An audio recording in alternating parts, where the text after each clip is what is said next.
Bueno, y seguimos en Café con Luber hablando de los derechos de niñas, niñas y adolescentes en nuestro bloque, Les Niñes y Adolescentes Primero.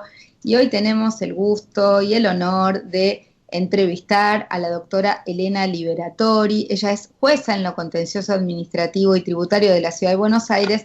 Y bueno, es una gran defensora de los derechos de las niñas en la ciudad. El nuevo paradigma que trajo la Convención de los Derechos del Niño, que ahora es de las niñas, le dio un lugar de privilegio a los niños, niñas y adolescentes como sujetos de derecho y el derecho a ser oídos en todo asunto que les afecte, incluso en los estrados judiciales. Entonces, bueno, queremos charlar particularmente con Elena desde su experiencia, cómo ha evolucionado el reconocimiento judicial del derecho de niñas y adolescentes a ser oídos, por lo menos en el ámbito de la Ciudad de Buenos Aires y en general en la ciudad, ¿no? Hola, ¿qué tal, María ¿Cómo José? estás? ¿Cómo estás? ¿Cómo estás? Bien, gracias. Un gusto estar aquí contigo. ¿Pudiste Eh, encender la camarita? estoy en eso. Ok, Me ahí estoy estamos. colocando, me Bueno, estoy muchas colocando. gracias. ¿Qué tal? ¿Cómo estamos? Muy bien. Eh, sí, ¿cómo ha evolucionado, no? Si nos hacemos esa pregunta es porque siempre estamos ante este problema entre el reconocimiento normativo, que es el primer paso de estas luchas, pero que no es suficiente porque luego, a la hora de que esos derechos sean respetados, que sean eficaces, que sean implementados, parece que siempre hay como un otro salto importante en eso. Entonces, digo que la pregunta es importante cuando decimos cómo ha evolucionado, porque evidentemente la Constitución porteña, de la cual yo siempre digo que es una verdadera joya jurídica, ya en 1996 introduce la perspectiva de género, ¿no? Y cuántos años después, bueno, hoy estamos los operadores judiciales y algunos que no les gusta mucho con la capacitación de la ley Micaela, porque justamente parece que no es tan fácil la implementación de los derechos. La Constitución porteña, como les decía, en el artículo 39, dice algo que es hermoso, sobre todo si uno quiere ser una madre a la antigua y que vengan con ese texto constitucional en el que digan, yo tengo derecho a ser informada, a ser consultada y a ser escuchada. Y digo que esto lo decimos, es revolucionario. Es revolucionario. ¿Y saben por qué? Porque tenemos un caso paradigmático en donde hablamos específicamente y mucho de este derecho a ser no solamente oído, como dije recién, a ser informado, consultado. Eh, y entonces, y como consecuencia también el ser oído en la opinión que se va a emitir con respecto a eso, ¿no? Decía, un caso judicial Contanos un poco. paradigmático, perdón, Me gustaría que nos cuentes con casos sí, concretos, que claro, sabemos que vos has sido muy innovadora en la participación en general y que sos una jueza activista dentro del marco de la Ciudad de Buenos Aires, casos concretos en los cuales los derechos de las niñas estaban en riesgo o en conflicto y que se ha podido darles la información, escuchar su opinión.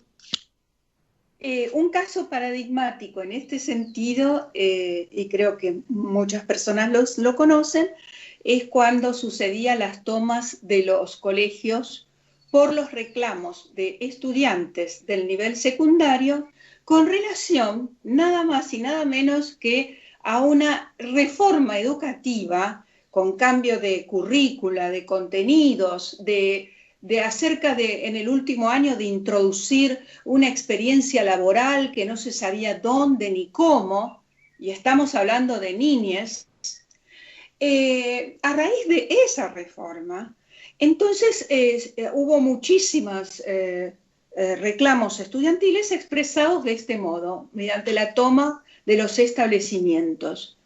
Vamos a dejar a un lado el tratamiento mediático que tuvo de eso, porque siempre me pusieron como que yo defendía y decía que era constitucional esa modalidad de reclamo. Y yo nunca dije, ni pensé, ni firmé algo que dijera eso. Siempre dije que era un modo inapropiado de reclamar por el derecho. Ahora bien, ¿qué teníamos desde el otro lado, desde el Estado? Una ministra que ante este tipo de normas, porque también tenemos la ley 3055 que establece de mediación escolar, que establece la participación de la comunidad educativa y la democratización en la toma de decisiones. O sea, tienen que ser informados, consultados, escuchados y además democratización en la toma de decisión, cosa que ahí ya vamos al plano gubernamental.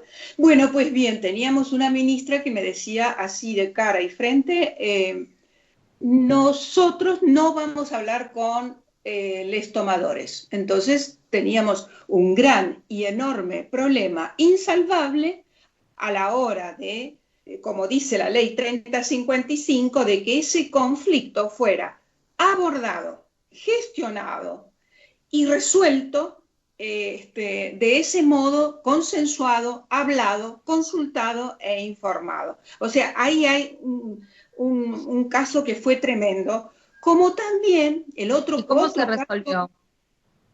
¿Cómo se resolvió? Tuvo unas incidencias muy importantes porque había un protocolo para esto, salido de la propia ministra, en donde disponía algo que en suma era algo inconcebible, porque era sacar a los tomadores, a los alumnos tomadores, estudiantes tomadores del establecimiento educativo para llevarlos a la comisaría. O sea, eso no fue fácil, hay fiscales del otro fuero que intervinieron para justamente apoyar a la ministra.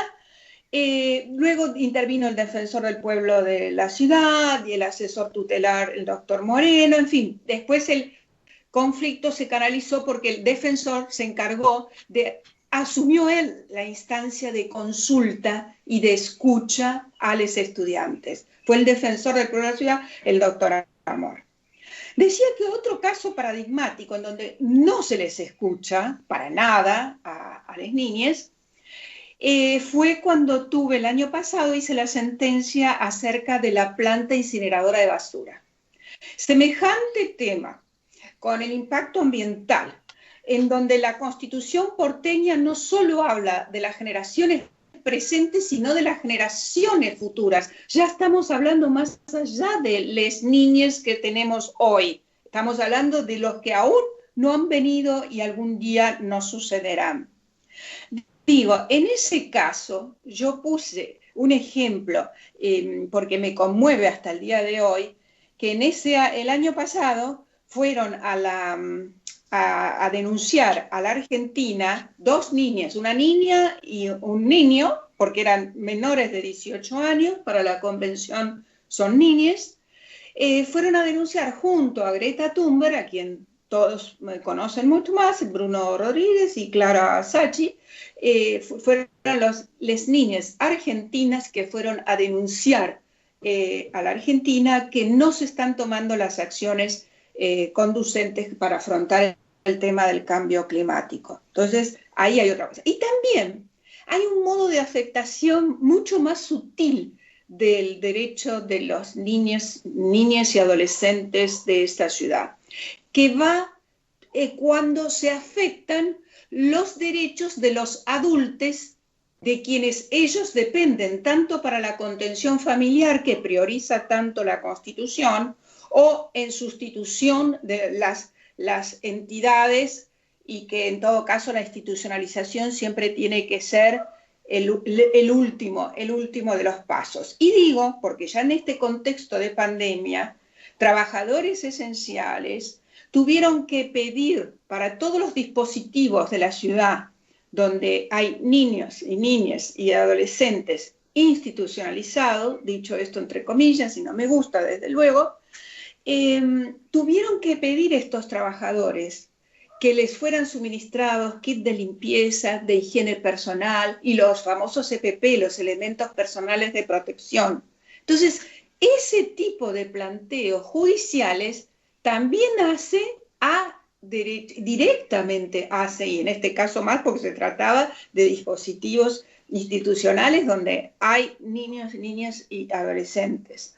Elena, Entonces, en la ciudad de Buenos Aires vemos esta realidad tan dura, pero esto se repite tal vez de manera más aguda en otros fueros, incluso menos activistas. Muchas veces vemos desalojos en el fuero civil donde hay niños y ni siquiera toman en cuenta esta circunstancia, y vemos situaciones también mucho más dramáticas en muchas provincias, en casos de derechos sexuales y reproductivos, en casos donde los chicos todavía son tomados como objeto. ¿Qué crees vos, cómo crees vos que se podría incentivar a que el Poder Judicial cambie sus cabezas? No sé si en la selección de los magistrados, en su capacitación. La Asociación de Mujeres Juezas ha hecho mucho para democratizar y despatriarcalizar el sistema judicial, y esto tiene que ver con las relaciones de género, pero también con otras relaciones de poder, como esta en relación a los niños. ¿Qué crees vos que se puede hacer para proponer y mejorar? Por supuesto que apoyo todas las iniciativas que se están haciendo, por ejemplo, desde el Ministerio de Nación con Eli Gómez Alcorta. Apoyo sin dudarlo los cursos de capacitación de Ley Micaela. También me pareció interesante en la, para mí, denominada exageradamente reforma judicial, porque creo que es más una reestructuración administrativa, pero bueno, había ahí una norma que no sé en qué habrá quedado en el proyecto, respecto a incluir en la selección de jueces y juezas la perspectiva de género, y en esto, como dice el doctor Zaffaroni, me voy a hacer cargo de él, dice, tenemos que requerirles a los candidatos, a jueces y juezas, que demuestren un compromiso efectivo con los derechos humanos. Eso incluye, desde luego, la perspectiva de género e incluye la revictimización de niñas abusadas, por ejemplo, algo que desgraciadamente sucede mucho en la justicia penal, y lo digo porque hice un prólogo para la revista de la Red de Profesoras de la Facultad de Derecho, donde había una psiquiatra que hablaba de este problema. O sea, me entero de cosas que me parecen increíbles todavía.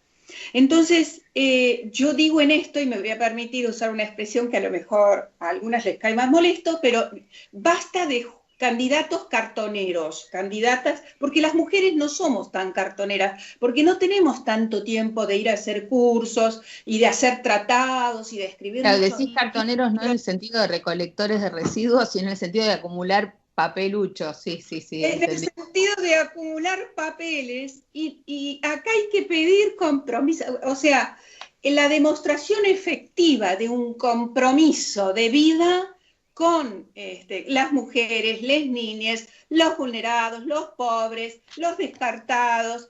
O sea, desde luego que hay que cambiar la selección, pero ¿qué hacemos mientras tanto con lo que tenemos? Y acá hay, en este momento, yo creo que tenemos que tomar participación, digo esto hablando como comunidad y como mujeres y como organizaciones. Por ejemplo, en la reciente denuncia que hay contra estos jueces Anzoátegui y Ricci, no sé cómo se llama, me parece muy importante. O ver qué le pasa a la jueza Leticia Lorenzo en Neuquén, cuando, o sea, a ella en esa causa penal, el fiscal y la defensa decían que no había que aplicar perspectiva de género porque la chica tenía el antecedente de haber trabajado en un cabaret. Entonces, cuando ella como jueza analiza esto, es cuando ella en ese párrafo hace el famoso acróstico con las iniciales de las palabras que encabezan esas frases, y donde queda escrito, refiriéndose al defensor y al fiscal, típico de machirulo.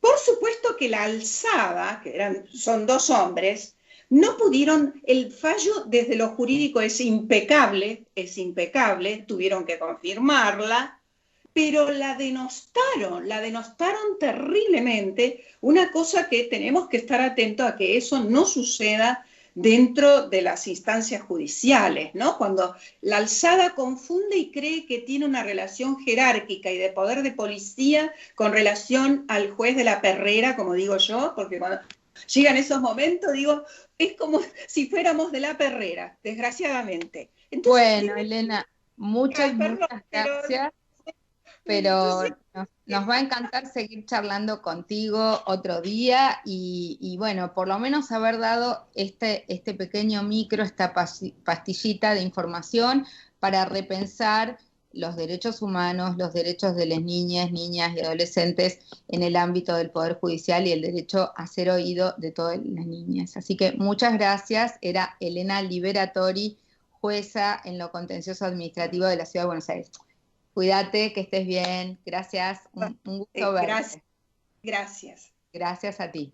Bueno, y seguimos con más Café con Lugar.